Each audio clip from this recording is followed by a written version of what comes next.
Right, welcome back. Sivaprasad గారు, ఇప్పుడు clear గా ఉందండి నా వాయిస్?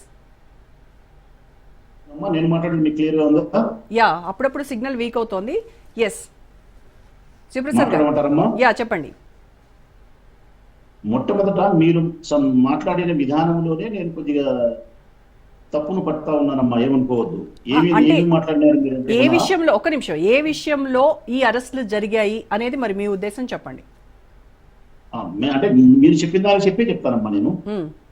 మేము వైఎస్ఆర్ కాంగ్రెస్ పార్టీ వాళ్ళు అధికారంలో ఉన్నప్పుడు జగన్మోహన్ రెడ్డి మనస్సును రంజింపజేసేదాని కోసం లక్ష్యారేఖ దాటి వీళ్ళు ఇష్టానుసారం వీళ్ళు మాట్లాడినారు కాబట్టి నాడు మాట్లాడిన మాటలకు నేను శిక్ష అనుభవిస్తున్నారనే పద్ధతిలో మీరు మాట్లాడిన విధానాన్ని నేను తప్పుపడతా ఉన్నా. ఎందుకంటే కదా ఈ రాష్ట్రంలో భారతీయ జనతా పార్టీని మినహాయిస్తే Telugu Desam party, Janasena party, YSR party ఈ మూడు పార్టీలు పరస్పరం ఒకరు మాట్లాడుకోవడము, దూషించుకోవడము, అన్పార్లమెంటరీ లాంగ్వేజ్ యూజ్ చేయడము, లక్ష్యారేఖ దాటి అందరూ మాట్లాడినారు. కాబట్టి మేము ఒక్కరిమే మాట్లాడినామని చెప్పి మమ్మల్ని ఎత్తి చూపడం అనేది న్యాయం కాదు. మా మాటకు వస్తే కన్నా చంద్రబాబు నాయుడు గారు కూడా మాట్లాడినారు, పవన్ కళ్యాణ్ గారు కూడా మాట్లాడినారు. పవన్ కళ్యాణ్ గారు కాళ్ళకు ఉండాల్సిన చెప్పులను చేతులకు తీసుకొని బహిరంగ సమావేశంలో వైఎస్ఆర్ కాంగ్రెస్ పార్టీ ఎమ్మెల్యేలు 151 మందిని చెప్పుతో కొడతా నా కొడుకులని చెప్పి మాట్లాడితే అందులో నేను కూడా ఒక నుండా ఎమ్మెల్యే.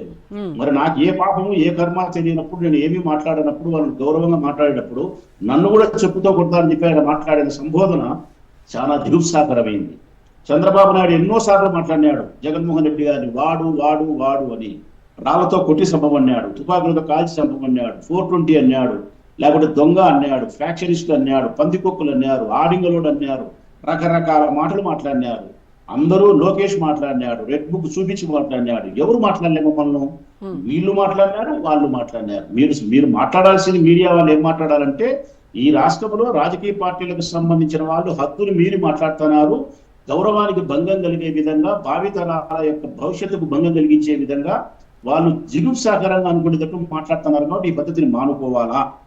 లేదు, మీరు చెప్పినట్టు నాడు మాట్లాడిన దానికి నేడు శిక్షలు అని మీరు అనుకుంటే మరి నేడు మాట్లాడిన దానికి రేపు శిక్షలు ఉండవమ్మా? నేను శివప్రసాద్ గారు, మీరు ఇక్కడ మిస్అండర్స్టాండ్ చేసుకుంది ఏంటి అంటే, ఇక్కడ డిబేట్ ను నేను మీతో స్టార్ట్ చేశాను కాబట్టి ఆ క్వశ్చన్ మిమ్మల్ని అడిగారు. Same question it applies to all parties also. నేను వాళ్ళని కూడా అడుగుతాను. మీరు తొందరపడి మీరు అన్నారు.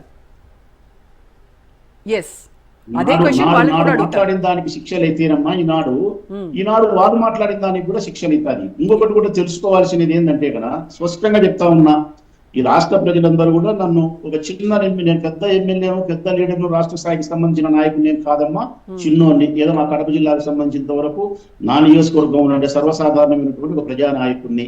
నాకు తెలిసిన జ్ఞానంతో చెప్తాను 2 విషయాలు.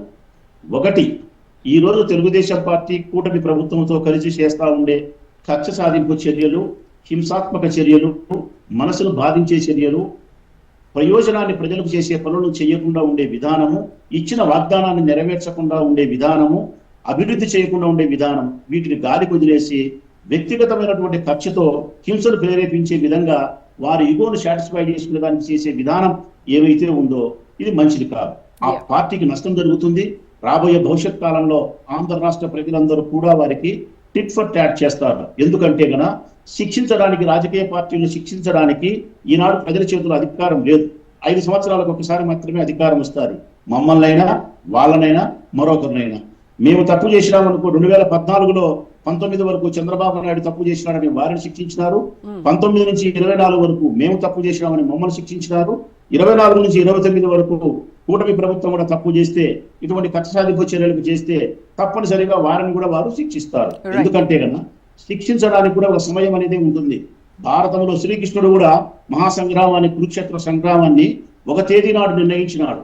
ఆ తేదీ వరకు పాండవులు అన్ని కష్టాలు భరించాల్సిన పరిస్థితి వచ్చింది. ఆ కష్టాలు భరించేటప్పుడే మనిషి తన వ్యక్తిత్వాన్ని ప్రకాశింపజేసుకుంటాడు. ధైర్యాన్ని, ఓర్పును, సాహసాన్ని, లౌక్యాన్ని, కష్టాన్ని భరించే తత్వాన్ని, లొంగుబాటుతనం లేకుండా ఉండే తత్వాన్ని అలవర్చుకోగలిగినప్పుడే వాడు గొప్పవాడుగా చరిత్రలో మిగిలిపోతాడు. ప్రస్తుతం మా పరిస్థితి కూడా ఏంటంటే కదా, వారు కక్ష సాధిస్తున్నారు, మేము భరించాలా. మేము భరించే నేతృత్వంలో కొంత నిజాయితీగా ఉండడము, ధైర్యంగా ఉండడము, సాహసంగా ఉండడము, చట్ట ప్రకారం ఎదుర్కోవడం చెయ్యాలా. ఓసారి కృష్ణ చేసిన విషయంలో వారు చేసినది 111 అది అట్రాక్ట్ కాదమ్మా. నేను లాయర్లతో మాట్లాడినాను, అందరితో మాట్లాడినాను, ఆర్టికల్స్ అన్ని చదివినాను. అవి ఎప్పుడు పదే 2-3 కేసులు ఉండి వాళ్ళు క్లియర్ కట్ గా వాళ్ళు చెడ్డ పనులు చేస్తా, రౌడీజం చేస్తా, లేకుంటే డాక్యుమెంట్స్ ఫోర్జరీ చేసి ఆస్తులకు సంబంధించి వేరే వేరే నేరాలు చేస్తా ఉండే వాళ్ళ మీద ఉపయోగించాలని చెప్పి ఈ మధ్య కాలంలో 6 నెలల క్రితం తీసుకొచ్చినటువంటి ఈ చట్టాన్ని రాజకీయ పార్టీలు, ముఖ్యంగా తెలుగుదేశం పార్టీ మిస్యూజ్ చేసుకుంటూ వారి కక్ష సాధింపు చర్యల భాగంగా ఉపయోగించుకుంటారండి. పోసాని కృష్ణమురళి విషయంలో కూడా చాలా స్పీడ్ గా బెయిల్ వస్తుంది. ఎందుకంటే మన ఈ మధ్యన హైకోర్టులో కూడా ఒక జడ్జి గారు దీని మీద ఎలాబరేటెడ్ గా ఆర్డర్ ఇచ్చినారు. సుప్రీంకోర్టులో క్లియర్ కట్ ఆర్డర్స్ లేకపోయినప్పటికీ మన హైకోర్టులో అయితే ఆర్డర్స్ ఉన్నాయి.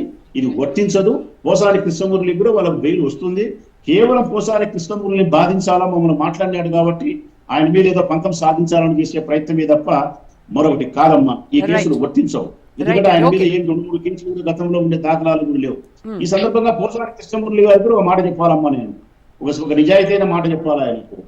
ఎప్పుడైనా జీవితంలో మనిషి ఎవరైనా సరే మనసును సంపుకొని, ఇది బాగా చెప్తాను రాష్ట్రంలో ఉండే ప్రజలకు, మనసును సంపుకొని నీ స్వధర్మాన్ని వీడి లొంగిపోయి జీవిస్తే దానికంటే మరణమే మేలు తల్లి. పోసాని కృష్ణమురళి కూడా చేసింది ఏంటంటే కనుక తన స్వధర్మాన్ని విడనాడి లొంగిపోయినాడు.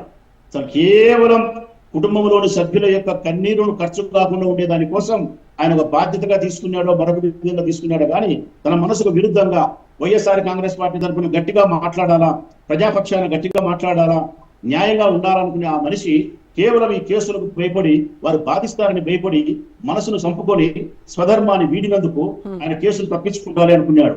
ఈ రోజు కేసు వచ్చింది, ఆయనకు జైలు వచ్చింది. అది పోయింది, ఇది పోయింది. దీనివల్ల వచ్చిన లాభం లేదు. వైఎస్ఆర్ కాంగ్రెస్ పార్టీ నాయకులారా బాగా వినండి. మీరందరూ కూడా రాష్ట్రంలో మీ స్వధర్మాన్ని ఎప్పుడే కానీ వినరాడకండి. మీరు నమ్మిన సిద్ధాంతం కోసమే పనిచేయండి. వైసీపీ వాళ్ళందరికీ మళ్ళీ మీ మీటింగ్స్ లో చెప్పండి శివప్రసాద్ రెడ్డి గారు. వైసీపీ కార్యకర్తలను ఉద్దేశించి మీరు పెట్టుకునే మీటింగ్స్ లో దయచేసి మాట్లాడండి. సరే, రైట్, రఫీ గారితో మాట్లాడదాం. రఫీ గారు